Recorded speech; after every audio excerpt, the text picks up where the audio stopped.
Kolhapur church council प्रस्तुत आत्मजागर या कार्यक्रमामध्ये मी आपलं स्वागत करतो. पहिल्यांदा ऐकूया एक सुंदरसं गीत.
सर्वांना ख्रिस्तात सलाम. कोल्हापूर चर्च काउन्सिल प्रस्तुत आत्मजागर या दैनंदिन मननामध्ये मी मिस्टर रत्नदीप घाटगे आपले सहर्ष स्वागत करतो. आजच्या मननाचा विषय आहे एकीचे बळ. आजच्या मननासाठीचा शास्त्रभाग आहे स्तोत्रसंहिता याचा 133वा संपूर्ण अध्याय. आजचे विशेष वचन आहे फिलिप्पियरास पत्र याचा 2रा अध्याय आणि 3रं वचन. तट पाडण्याच्या अथवा पोकळ डौल मिरवण्याच्या बुद्धीने काहीही करू नका, तर लीनतेने एकमेकांना श्रेष्ठ म्हणा.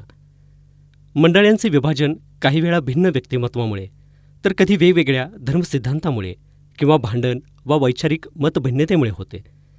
जरी ख्रिस्ताने आमची सुटका केली आहे तरीसुद्धा काही लोक व्यक्तिमत्वाला चिकटून राहतात. मी पौलाचा, मी अपोलोसाचा, तर मी केफाचा आहे. याशिवाय अजून एक गट आहे जो मंडळीत अंतर्गत असतो, आंतरधर्मीय पंथ. मी ख्रिस्ताचा आहे.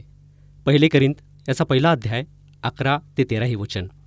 कदाचित पौलाला पुढे निर्माण होणाऱ्या ह्या समस्या परिचित होती आणि म्हणून त्याने पुष्कळ लोकांचा बाप्तिस्मा केला नाही. पौलासारख्या सुवार्तिकाकरता परमेश्वराला धन्यवाद देऊया की त्याने बाप्तिस्मा केलेल्या लोकांचा हिशोब ठेवला नाही.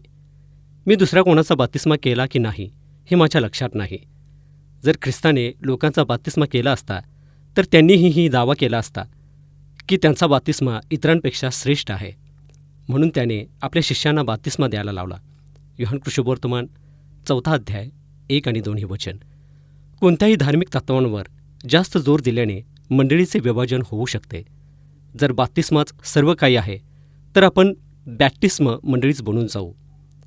जर आपण सर्व विश्वासणाऱ्यांना याजकपद मिळते ह्या धर्मसिद्धांतात चिकटून राहू व मंडळीत स्त्रियांनी बोलू नये या तत्वाला जडून राहू तर आपली मंडळी ब्रदरीन मंडळी बनेल आणि याच प्रकारचे अन्य काही.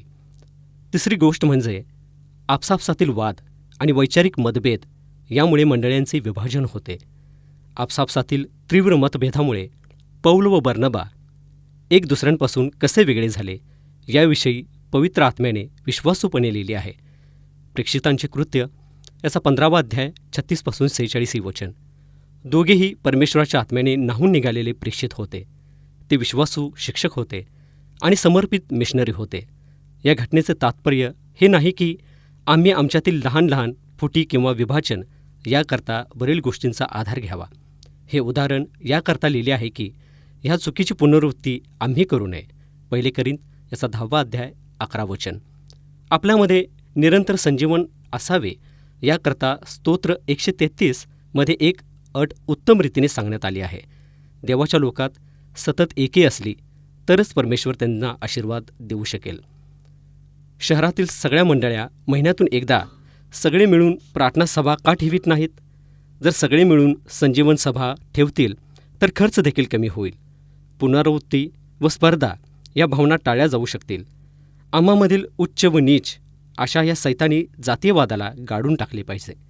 ख्रिस्ताच्या वधस्तंभाने आडभिंत पाडली.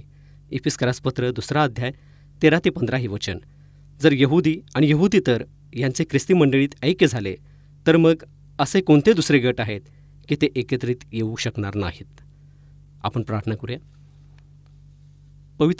पवित्र सनदेश परमेश्वरा, तुझ्या नावाला मी धन्यवाद देतो प्रभू परमेश्वरा, प्रभू येशू ख्रिस्तासाठी की प्रभू परमेश्वरा तो एक उत्तम गुरुजी म्हणून आम्हास लाभला.